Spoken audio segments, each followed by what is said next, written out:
My world used to smell of grease, hot coffee, and ambition. For 12 years, that was the scent of my life. The air I breathed from the moment I woke up until I collapsed into bed, exhausted but fulfilled. Or so I thought. My name is Sarah, and my identity was woven so tightly into Marco's dream that I no longer knew where he ended and I began. We met young, two kids with nothing but calloused hands and a shared vision. His vision, really, but I adopted it with the fierce loyalty of a zealot. He was the artist, the magician with a wrench and a socket set who could listen to an engine's cough and diagnose its soul. I was everything else. I was the one who balanced the books, who charmed the parts suppliers into giving us a better deal, who remembered every customer's name and the name of their dog. I was the one who painted the walls of our first small garage, a tiny, drafty box that felt like a palace to us. I scrubbed the oil stains from the concrete floor on my hands and knees every Saturday night, making sure our little kingdom was pristine for Monday morning. I sacrificed everything for that workshop. When my friends were getting degrees, I was learning about inventory management from library books. When they were traveling, I was negotiating with the bank for a loan to buy a new hydraulic lift. I poured my small inheritance from my grandmother into the business, without a second thought. It wasn't his business or my money, it was ours. Our future, our sweat, our dream. I loved him, of course. I loved the way his eyes would light up when he finally fixed a stubborn transmission, the smudge of grease he always seemed to have on his cheek, the rough feel of his hands when they held mine. But I think, more than anything, I was in love with what we were building together. It was tangible proof that our hard work meant something, that our sacrifices were adding up to a life. The business grew, slowly at first, then all at once. Marco's Auto became the most trusted workshop in town. We had a team of 5 mechanics, a waiting list for major jobs, and a new, much larger building in the works. We were on the cusp of everything we'd ever wanted. The change was subtle, like the slow turning of a screw. A new hire at the front desk, a young woman named Tiffany, all bright smiles and tight sweaters. Marco said he needed me to focus on the big picture, the expansion plans, and that Tiffany could handle the day-to-day appointments. I felt a small, cold prick of unease but pushed it down. This was success, wasn't it? Delegating? Then he started having business dinners to core investors, dinners I wasn't invited to. "You look tired, babe," he'd say, kissing my forehead. "Stay home and rest. I've got this." The distance between us grew, a silent, yawning chasm in the middle of our shared life. He started finding fault with my work. The books weren't right. My marketing ideas were outdated, my presence in the garage unprofessional. The woman who had built that business alongside him was now being told she didn't belong in it. The day it all shattered was a Tuesday. I remember the sky was a brilliant, unforgiving blue. I came into the workshop with a box of donuts for the crew, a little ritual of mine. The moment I walked in, the noise of the impact wrenches and the radio seemed to fade into a muffled hum. Everyone stopped what they were doing and just stared at me. Not with the usual friendly smiles, but with a mixture of pity and embarrassment. Marco came out of his office, and Tiffany was right behind him, her hand resting on his arm. He wasn't wearing his wedding ring. I knew right then. My heart didn't just break. It felt like it was being ripped out of my chest with a pair of rusty pliers. "Sarah," he said, his voice flat, devoid of any of the warmth it once held for me. "We need to talk." He led me into the office, the same office where we'd celebrated our first big contract with a bottle of cheap champagne. Tiffany followed, standing by the door like a guard. "This isn't working anymore," he started, not even looking at me. "The business is moving in a new direction. A more professional direction." I looked at him, at this stranger wearing my husband's face. "What are you talking about, Marco? What's going on?" He finally met my eyes, and they were cold, like polished steel. "I'm talking about you. Your place isn't here anymore. You're holding me back. Tiffany has a business degree. She knows how to take us to the next level." The words hung in the air, thick and suffocating. "My place," I whispered, my voice trembling. "My place? I built this place with you. My name might not be on the sign, but my blood is in the foundation." A cruel little smile played on his lips. "Don't be dramatic, Sarah. You handled the phones. This is a real business now, not a mom-and-pop shop. I'll have my lawyer send you a check for your initial investment. Now, if you could just go. You're making a scene." He gestured to the door, a flick of his wrist, as if shooing away a stray dog. The mechanics were watching through the glass window of the office. I could see their faces, a blur of morbid curiosity. I was being kicked out of my own life, in front of an audience. I felt a wave of nausea and shame so profound it almost buckled my knees. I looked at him one last time, searching for a flicker of the man I had loved, the boy who had promised me the world in a drafty garage. There was nothing, just a cold, hard stranger. I walked out of that office, past Tiffany's triumphant smirk, past the pitying eyes of the men I'd considered family, and into the blinding sunlight. I left the box of donuts on the counter. In that moment, my world dissolved. It was the deepest pain I had ever felt. If you've ever gone through a great disappointment and understand what it's like to have your heart broken, please like this video so I know I'm not alone on this journey. The days that followed are a blur of gray.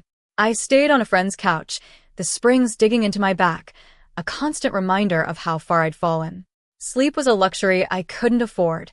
My mind would replay Marco's words on a loop, each one a fresh stab to my already bleeding heart. Your place isn't here anymore. You're holding me back. I felt like a ghost haunting someone else's life. The world I had known for 12 years had vanished, and I had vanished with it.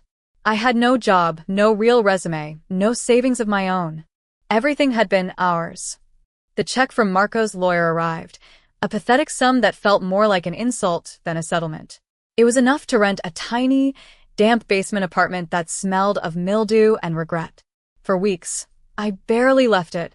The darkness was a comfort, a cocoon where I could be invisible.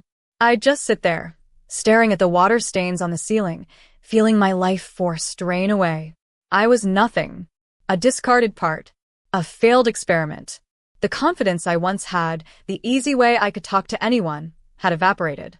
I tried applying for receptionist jobs, but my experience was deemed too specific. So you were an office manager at your husband's garage? They'd ask, a dismissive tone in their voice. The subtext was clear. You didn't earn it. You were just the wife. Each rejection was another voice confirming Marco's verdict. I was worthless. I was running out of money and hope. One rainy afternoon, drowning in self-pity, I was rummaging through the few boxes I'd taken from our house, mostly old photo albums and sentimental junk I couldn't bear to leave behind. At the bottom of one box, wrapped in oilcloth, was my father's old toolbox. My dad was a quiet, meticulous man. He wasn't a car mechanic. He was more of an artist who worked with metal. He passed away when I was in my early 20s, too caught up in my new life with Marco to fully appreciate him or his craft. I'd kept the box more out of a sense of duty than anything else. I untied the leather straps and lifted the heavy lid. The scent of old metal and wood polish hit me, a ghost from my childhood. Inside, the tools weren't the kind you'd find at a hardware store. They were strange and elegant, many of them clearly handmade, with polished wooden handles worn smooth by a lifetime of use. Tucked into a side compartment was a small, leather-bound notebook. I opened it. Inside, in my father's precise, architectural handwriting, were pages upon pages of notes. They weren't diary entries. They were formulas, chemical compositions, detailed instructions on heat treatments, polishing compounds, and electrolytic rust removal. He had documented his life's work, the lost art of restoring metal. He could take a piece of rusted, pitted chrome and, through a series of meticulous processes, make it gleam like new. It was a skill he had tried to teach me when I was a teenager, but I'd been too impatient, too eager to get out into the world. I sat there on the cold floor of my basement apartment, tracing his words with my finger. I remembered him in his workshop, the intense focus on his face as he worked, the quiet satisfaction he took in bringing something broken back to life. For the first time in months, I felt something other than pain. It wasn't hope, not yet. It was smaller, more fragile. It was a flicker of curiosity, a tiny, warm spark in the vast, cold darkness of my despair. I found a passage where he described his philosophy. Metal has a memory, he wrote. The dents, the rust, the scratches, they are all part of its story. The goal is not to erase the story, but to heal the wounds, to restore its integrity, its strength, its shine, to make it whole again. I read that line over and over, and I started to cry. Not the desperate, hopeless sobs of the past few months, but tears of a different kind. It felt like my father was speaking directly to me, not about metal, but about my own shattered life. The goal was not to erase the story, but to heal the wounds, to make myself whole again. That little notebook, that box of old tools, became my lifeline. It was a legacy I had ignored, a secret language waiting for me to learn. In the deepest pit of my despair, my father had given me a map.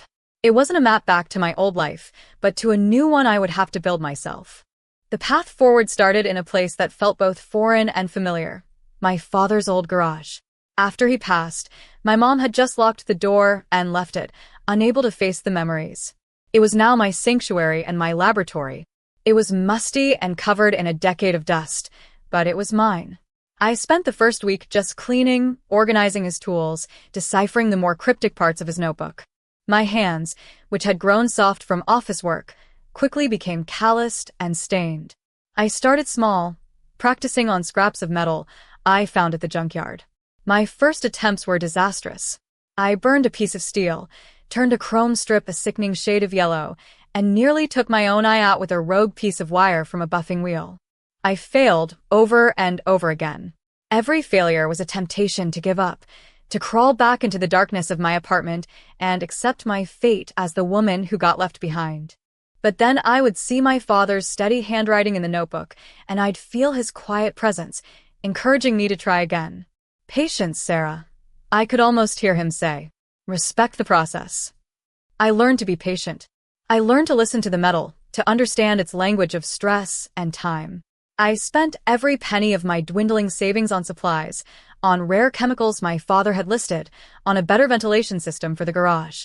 I worked 16-hour days, fueled by cheap coffee and a burning, desperate need to prove, mostly to myself, that I was more than just someone's discarded wife. I was a creator, a restorer.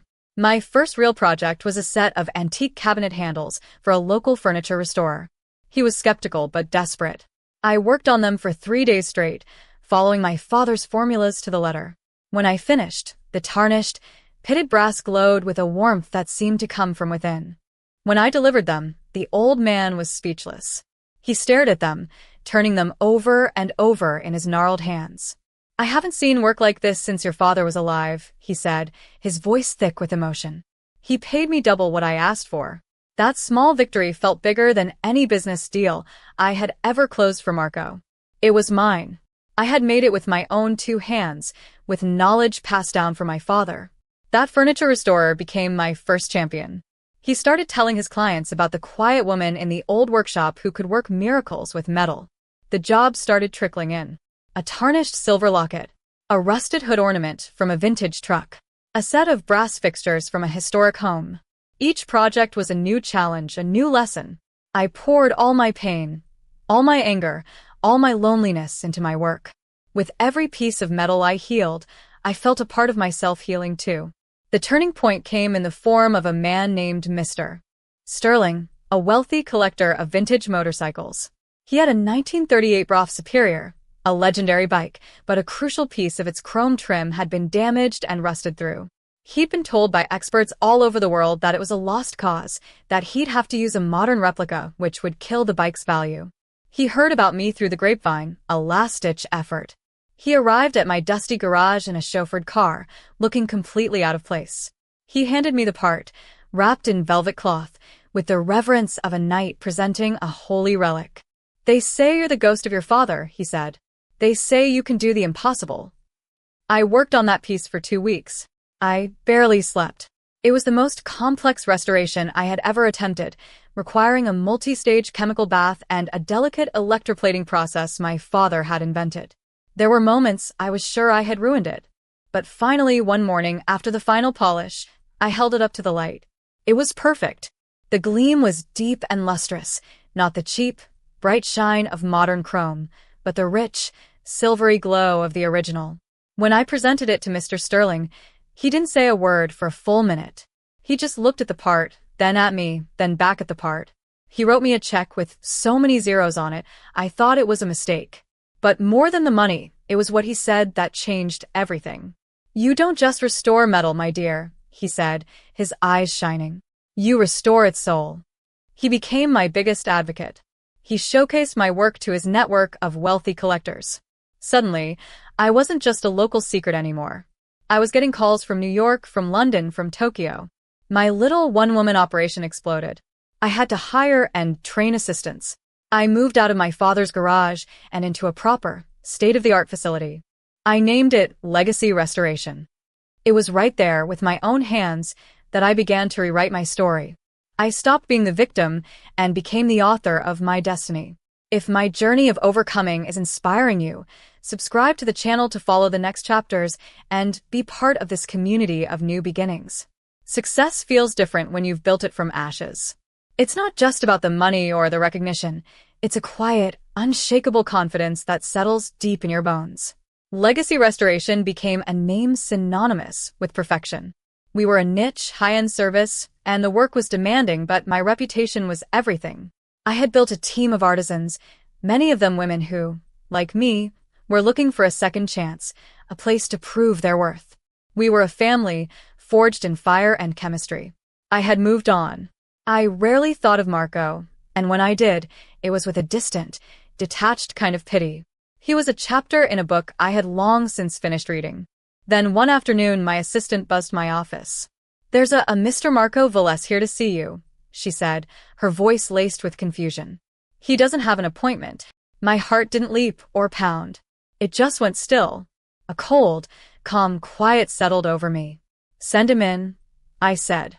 He walked into my office, and for a moment, I was struck by how much he had changed. He looked older, tired. The easy swagger was gone, replaced by a nervous energy. His clothes were expensive, but they seemed to wear him, not the other way around. My office overlooked the main workshop floor, a vast, clean, well-lit space filled with advanced equipment. He couldn't help but stare, his eyes wide with a mixture of awe and something else, envy. "Sarah," he said, his voice trying for a charm that no longer fit. "Wow. Just wow. "You've done all this." I didn't stand up. I just gestured to the chair opposite my desk. "What do you want, Marco?" My voice was even, professional. It wasn't the voice of the weeping woman he had kicked out. It was the voice of a CEO. He sat down, fumbling with the briefcase in his hands. He launched into a rambling speech about how he'd heard about my success, how proud he was, how he always knew I had it in me. It was all lies, and we both knew it. He finally got to the point. His business was failing. The expansion he'd planned had buried him in debt. His reputation for quality had plummeted after I left, and Tiffany, it turned out, was better at spending money than making it. He'd lost his best mechanics and was on the verge of bankruptcy. The bank was foreclosing on the workshop. "The thing is, Sarah," he said, leaning forward, trying to create an intimacy that was long dead, "I always thought of us as a team. We built that dream together. I was a fool to let you go. I was thinking maybe we could team up again. Merge our businesses. With your expertise and my brand name, we could be unstoppable."